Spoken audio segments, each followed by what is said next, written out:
Welcome to the toast party. Our whole menu tonight is toast, and it just might be the best party idea I ever had.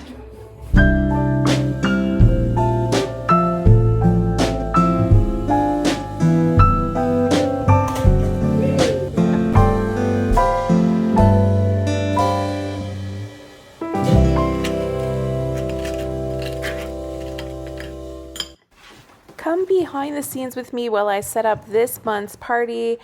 We're having toast and butter, all kinds of butter. This party is kind of like a fondue party. We put the toasters right on the table and all the toppers, and everyone can help themselves to build any kind of toast they like, and it's so much fun. I've actually done a toast party 3 or 4 times, and my guests always love it. For this version, we're kind of elevating things, bringing in the butter theme and a beautiful color scheme of butter yellow, and putting all the food on the table so beautifully, everything decanted. So let me show you how I put it all together. I love all the little details, and one of those was tying butter yellow ribbons to these glasses. None of these little details are about impressing anyone. They're just little ways of saying to the people coming through the door, I thought about you, I made something for you, because love is in the little details. Another cute thing we did was set the table with little cutting boards instead of plates so everyone could build their toast. They're just from the dollar store, and they look and worked really perfectly for this party. Now, because most people have never been invited to a toast and butter party, when they see all the toppings on the table, it can be a little overwhelming. So I find it's helpful to offer them a little menu of house recommendations to get them started. So on one side, we had 10 or 11 different combinations for savory toast. And on the flip side, we did a few recommendations for sweet toast as well. I printed these at home, and I have them available to you as a free printable. You can edit the options for your own and use them for your own toast and butter party. I also wanted to send my friends home with a little party favor for the night, and what could be better than some of my homemade compound butter. I was inspired by the beautiful butters in France and their labels, and decided to design my own little French label. Of course, I had to call my butter Life is a Party in French, and then I left a space on each sticker, which I printed and then used my Cricut to cut out so I could write the name of the different compound butter that I was using, and I put some of them in jars and some of them in parchment paper, but I will show you more of those later. I ordered these molds on Amazon, and my idea was to spell out everybody's name in butter on a piece of bread as their place card, which is an awesome idea. But here we are, Friday night, the party's tomorrow, and I haven't done it yet. So let's do them, and I'll put them in the freezer, and then hopefully I can pop them out because I don't think there'll be enough letters to do everybody's name in one batch. So we'll see how it goes. I used my room temperature butter and an offset spatula and just carefully pressed them into each mold to spell out everybody's name. Then I put them on a tray and popped them in the freezer overnight. Friday night before the party, I was pressing names into butter. This is what hosting actually looks like. Not perfect, not ahead of schedule, but showing up for the people you love in whatever time you have. One of the things I wanted to do earlier in the week, but here we are Friday night before the party, is try making a butter candle. So I have some cotton string. It's kitchen string, so it's like food grade. I have a little paper cup. It's actually a cupcake liner, but I think it will work. And I'm gonna melt the butter, put this in as a wick, and then let it harden, and we'll see if it works. Fingers crossed. Okay, I've melted the butter. You can put flavorings into this, but because we're doing all these compound butters anyway, I just want to keep this plain old melted butter. We're gonna attach our little wick to this knife and pour the butter in. Okay, I'm gonna pour in the butter.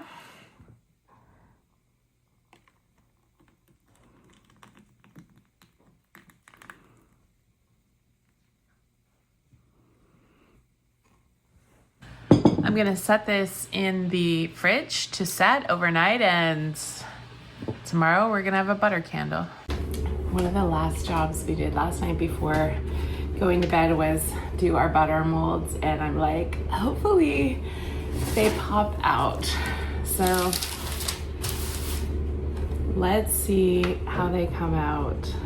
Oh, they're working.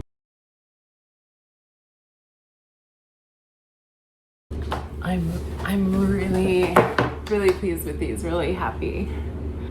I'm also gonna pop these back in the freezer so that when it's time to transfer them to the bread, they're nice and firm and hopefully easy to work with.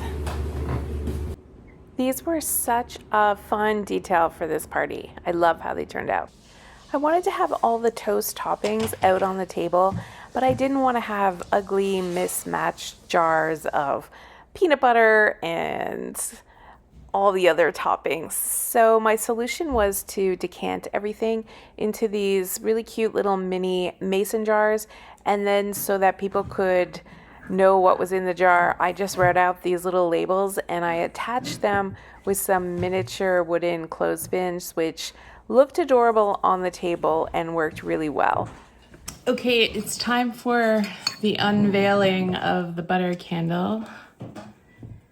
So let's see how it worked. Probably need to work fast so my butter doesn't melt. Oh, that's coming off beautifully.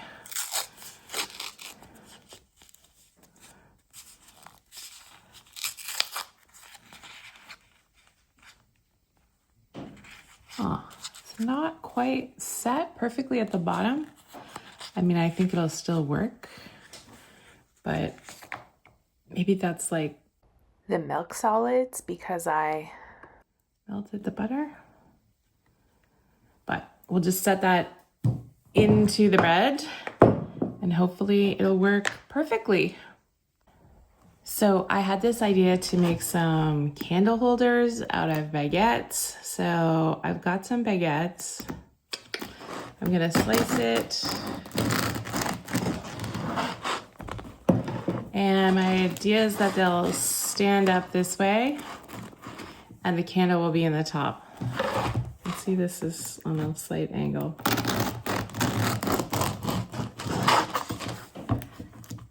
That's better. Now we just have to put the candle in there like that.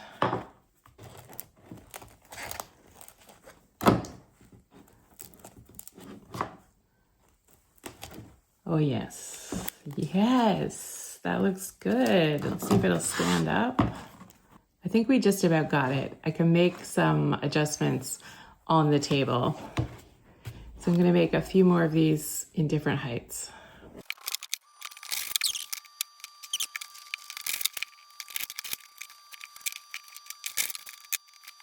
And while we're at it, this one's going to be for our butter candle.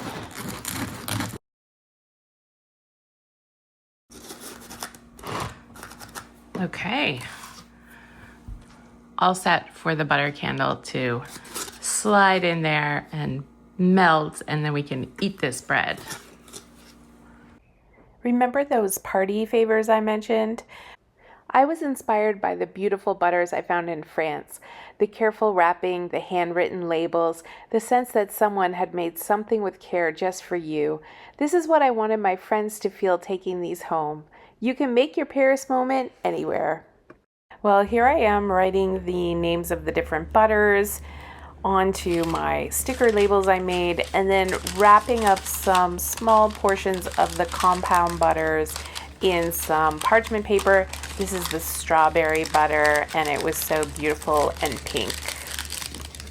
I made quite a few different flavors of compound butter for the party, so I thought it'd be fun to give them a sampling of 3 different ones. I added my labels, and then for the whipped honey butter, because it was so soft in texture, I put it in a mason jar and cut out a little bit of fabric to cover the top so it would match our yellow color scheme. These really came out so cute, and they were one of my favorite special little details from this party. And here's the thing about all these little special details for a party like this one. All those special details like tying the butter yellow ribbons on the glasses, making the menu cards, baguette candle holders, butter candles, party favors like this one. The reason we do it is because love is in the details. Not because the details are the point, but the details are how we show people they are. The first recipe I worked on for this party was this tomato jam. I was inspired by the restaurant Scattabouche, where they serve homemade mozzarella with crusty bread, a tomato jam, and sea salt. I've had it several times and it's so good. And I wanted to recreate it because I thought it would be a great toast topping. I didn't want to use fresh tomatoes because they're just not very good right now where I live in April. So instead, I used some canned tomatoes. They're picked and canned when they're the most ripe. These ones were right from Italy, kind of expensive, but definitely worth it. And they worked perfectly in this. The tomato jam turned out really good. There's a few little tweaks I want to make next time, and hopefully over the summer I'll develop this recipe and make it my own, and I can share it with you soon. One of the things I really loved about including the tomato jam was it was a great little make ahead. So I got it done Thursday, let it cool, and then put it in the fridge until the party on Saturday. For this party, I made 6 different compound butters. A compound butter is just butter that's had some ingredients added to it. For all mine, I started out with salted butter. You can use unsalted or salted. If you start with unsalted, you're going to add salt. So my thinking was most people have salted butter at home anyway. Let's start with that. You can use whatever you prefer. The first butter that I worked on was the honey butter, a whipped honey butter. So the first step was whipping the butter about 3 to 5 minutes until it got really light and fluffy. You can see the color changes a little bit. It gets lighter and the texture changes. Then I added in my honey. I had done quite a bit of research. If you use regular honey for this process, sometimes it separates and doesn't incorporate well. So I used creamed honey. You can find this at the grocery store and it worked perfectly, so I highly recommend. The recipe for this butter and all the butters I made are on the website if you want the exact ratios I used. Our next item to make was strawberry compound butter. Now, a common issue with this is if you use fresh strawberries, they can be too wet for the butter.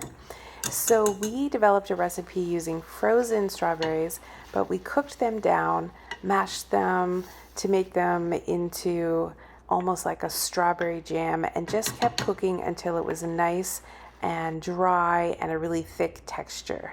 After our strawberries were cooled, we made the compound butter by whipping the butter. We added a little maple syrup to sweeten it, and then we added those cooled strawberries in, and it became this beautiful pink color.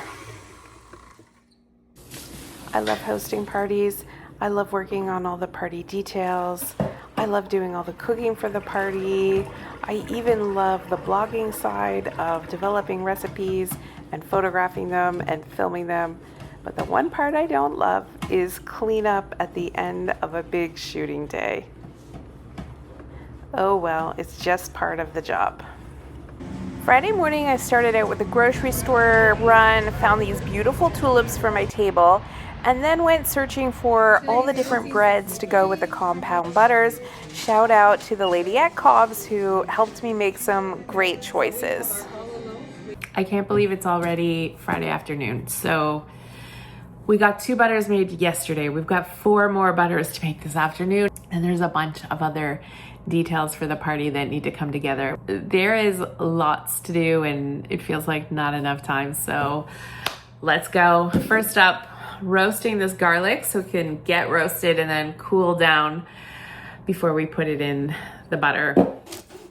Roasted garlic is really easy to make. You just cut the top off, pour in a little olive oil, wrap it up in some parchment or tin foil, and bake it for about 40 minutes until it's soft. Then you just squeeze those roasted cloves right into the butter and give it a mix, and the roasted garlic butter was finished. We also made chocolate butter. We used some cocoa powder, and to ensure that it wasn't gritty when it was mixed with our butter, we bloomed it in a little bit of melted butter. This rehydrates the cocoa and makes for a really great texture. Then we also added some melted chocolate chips. This just makes the butter more rich. Now the trick with the chocolate chips is to melt it and add it after it's cooled down. You don't want it so hot that it melts the butter, but you also don't want it so cool that it begins to set. So test the melted chocolate on your wrist until it's the perfect temperature and then add it in. We also included a little bit of powdered sugar for sweetness, and this butter was so luxurious and smooth and delicious. Next up was our jalapeno honey butter. We started by finely dicing some fresh jalapeno peppers. I wore some gloves because I didn't want to burn my sensitive skin at all. Then we added in some more of our honey. We used the cream honey again because it just works so well incorporating into the butter. Then we just mixed those chopped peppers in and gave everything a good mix in the stand mixer to combine it. I did a little taste test and it was delicious.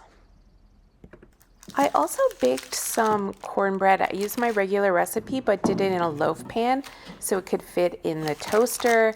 And I have to say this was a really nice addition to the toast party. It was delicious with that jalapeno honey butter and also with blueberry jam for dessert. So a great addition to the party. On Saturday morning, I started off by roasting some grape tomatoes in a little olive oil, garlic, and salt and pepper, and they become sweet and delicious and great on top of toast. Next, I made a little homemade bruschetta topping. It's just tomatoes, basil, onion, garlic, olive oil, a little red wine vinegar, and salt and pepper.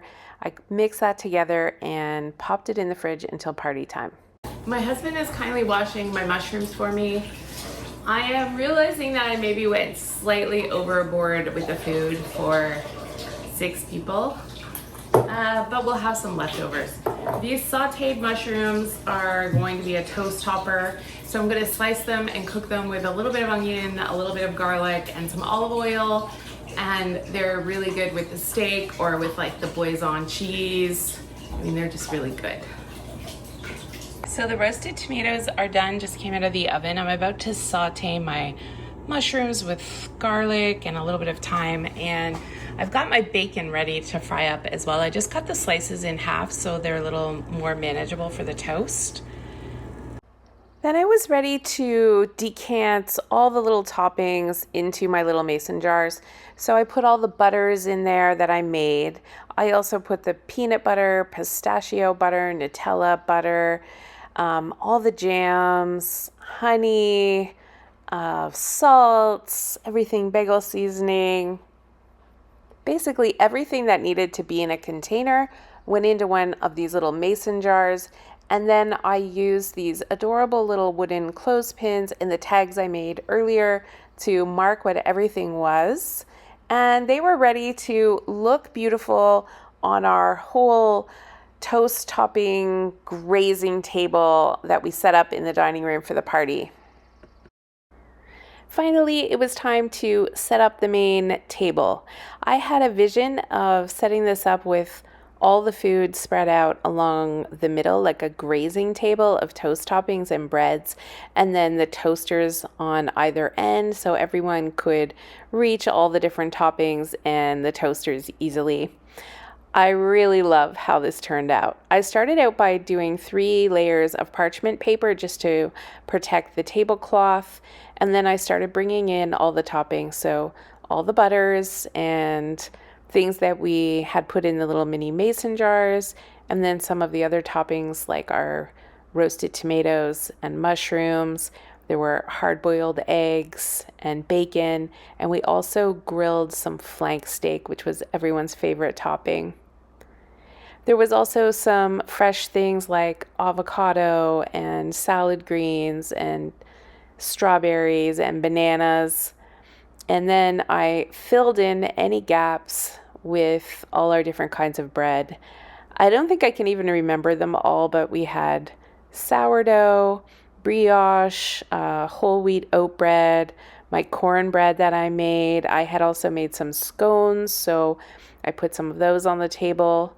And then I set up our little place cards. The butter was frozen, so easy to work with. As a finishing touch for our grazing table, I wanted to add some flowers. These are edible flowers. They're double yellow tulips and butter yellow carnations, and they looked amazing. And then there were some left over, so I just added them to the back of the room.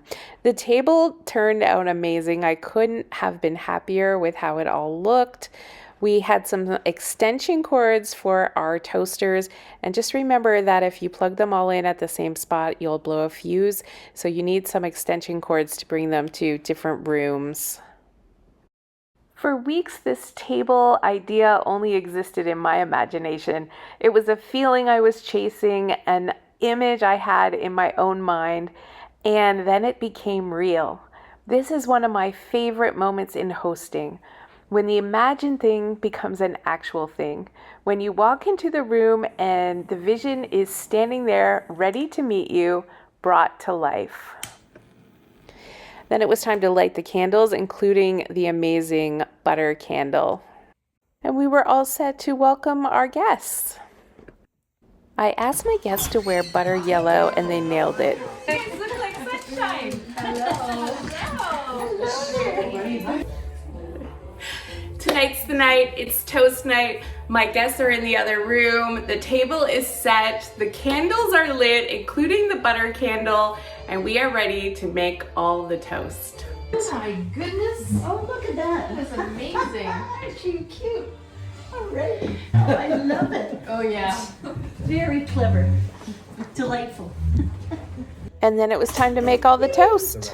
After many, many rounds of toasts and toppings, we were slowing down a little and enjoying our coffee, and I thought it would be the perfect time to ask my table question. I love asking thoughtful questions that get people sharing things, and I've been really enjoying asking a thoughtful question that connects to our party theme for each of the parties in our year of gathering. Anyway, what's your table question? Okay, so for me, something in life that gives me disproportionate amount of joy for what it is toast. Like, it's a very simple thing, but it gives me so much joy. I love it. Mm-hmm. So what is something in your life where you get a disproportionate amount of joy? It's a simple pleasure in life that lights you up. It's the morning after the night before. I'm still in my pajamas. I'm having my morning tea. Let's talk about what went really well and what didn't go so well for this party. I have to say, overall, this party went very well. We had a really good time, and the guests were delighted by the whole menu of toast. And it sort of created this expectation with the invitation and asking them to bring their toasters and their favorite bread. And they were excited to see what it was going to entail. And I think they they definitely were not disappointed in the food. A few things that didn't go so well. I made too much food. I think this is our fourth party of the year, and it's probably the fourth time that I'm now saying I made too much food.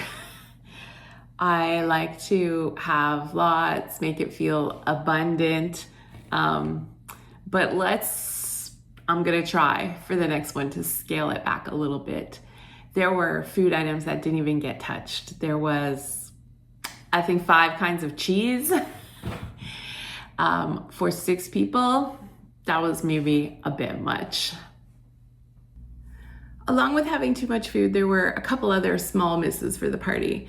One was that I forgot to include my cute little party favors, the tag I made for them. So I got the favors together, but I forgot the party tags, and I could be sad about it. They were cute. They had the toast, and they said like, everything's butter with you, and then they went with the butter. But I am reminded that, your guests don't know what's in your mind, and if it doesn't turn out exactly as you pictured it, they don't know. They're not disappointed because they can't see what you were imagining anyway. So I'm practicing letting things go, and I just tried to let that go. One other little miss, I had this vision in my mind of this lemonade punch. So it was just simple lemonade with some pop in it, and I was gonna float some lemon slices, and I have this beautiful vintage glass pitcher to serve it in. And I had my little cups with the yellow bows, and again, I had a picture in my mind of what this was going to look like. I pulled out my frozen lemonade to make it just as my guests were arriving because I was running a little bit late, and it was pink lemonade. And it kind of ruined my vibe of my my drink that I envisioned that was gonna match the yellow and everything else. And I was laughing about it, and I told my guests, oh, this was supposed to be my yellow drink to match. And their response was, we can pretend it's yellow. And I felt like, get yourself some friends who will say, we can pretend it's yellow. They'll just play along with you and be delighted no matter what you serve them. Let's talk about things that went well. There were lots of things that went really well for this party. The whole concept of toast and serve yourself was awesome because as a host, often you're spending half the night in the kitchen alone. This party happens around the table. The toasters were right on the table, so everyone's helping themselves, and as the host, you really get to be a part of the party. It's not just about serving, you get to attend your own party. I love that, and it was a lot of fun, and highly recommend this whole theme. It's like fondue, but not better than fondue. The table question, asking people what one of their sort of simple joys in life is that they get like more pleasure from than they probably should, was really delightful and got people talking about things that they love. Like a couple people talked about their pets. Somebody said coffee. Somebody said fresh flowers. Somebody said birds. Yeah, that was really delightful. They also loved all the little details. So things like the baguette candle holders, the butter candle, their names written in butter as place cards got its wow moment. Using the fresh flowers to garnish all the food. I did make sure they were edible flowers so we weren't poisoning anyone, but it just kind of upped the ante, as did asking them all to wear yellow. Like, it was so delightful, and yellow's cheerful anyway, so that was all like tick, tick, tick, really good. There was one aspect of this party going into it. I invited enough for us to be a table of 10, and over half the people couldn't make it. Stuff happens, people are busy, I understand, but it kind of made me head into this party with a little bit of sadness of like, it's gonna be kind of empty, and is that gonna be good? And the people who came were delightful, They were very happy to be here, and the whole vibe was something that a larger party couldn't have been, because it was like more intimate and kind of more special. One of my friends came. She usually comes with her husband as a couple. You know, they're an older couple in their 70s, and I was inviting her over the phone, and she was like, what is this toast menu? And as I'm describing it to her, she was like getting more and more excited about the whole party and the concept of it, and she thought it sounded really fun. And I said to her, just come on your own if your husband can't make it.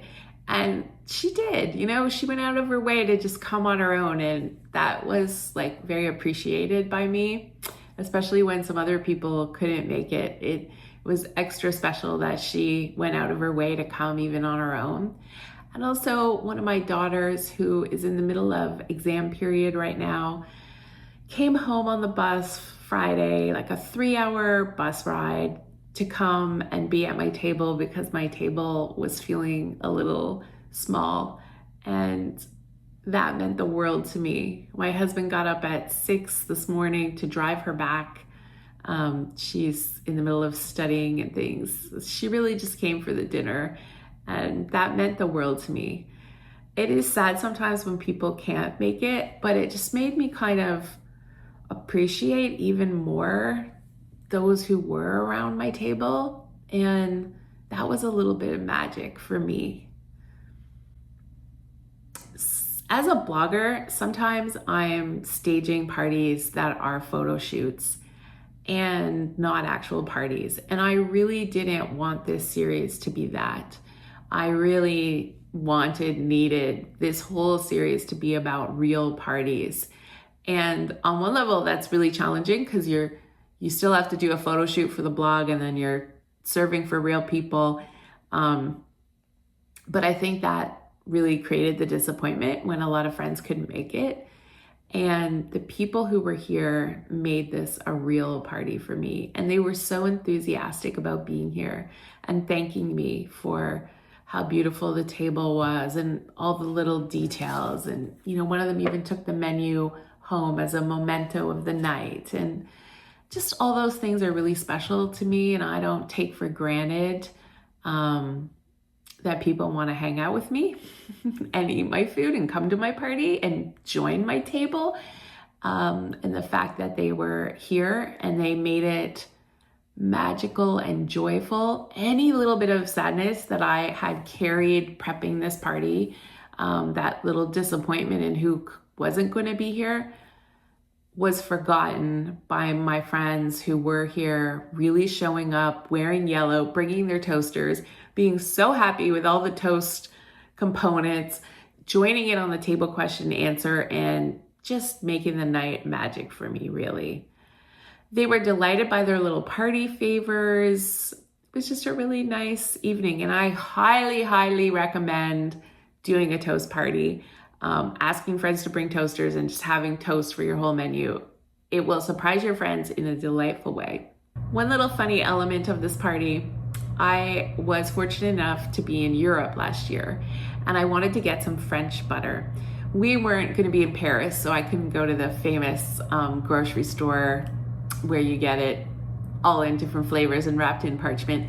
But I did make my way to a little French grocery store, secure some French butter, bring it back in a Ziploc bag. I gave some to friends and family, and I kept a pound. I put it in my freezer, and it's been waiting there for some special occasion. Well, this was the special occasion. We pulled it out, and even though it was grocery store butter, not in fancy parchment, it brought some magic and delight. And it just reminded me that you can make your Paris moment at home, around the table with special friends. This party was so much fun. It was a great reminder that sometimes a smaller table is more delightful than a large table can be. It's a different kind of magic, especially with this kind of interactive party where everyone's serving themselves. We had a delightful evening in yellow, eating toast and just enjoying the people who could be here. So this is a reminder to set the table for the people who can make it. Thanks for being here and making life a party with me. I'm still deciding on what our theme is going to be for May, but come back for our next party in our year of parties. That's another great party in the books.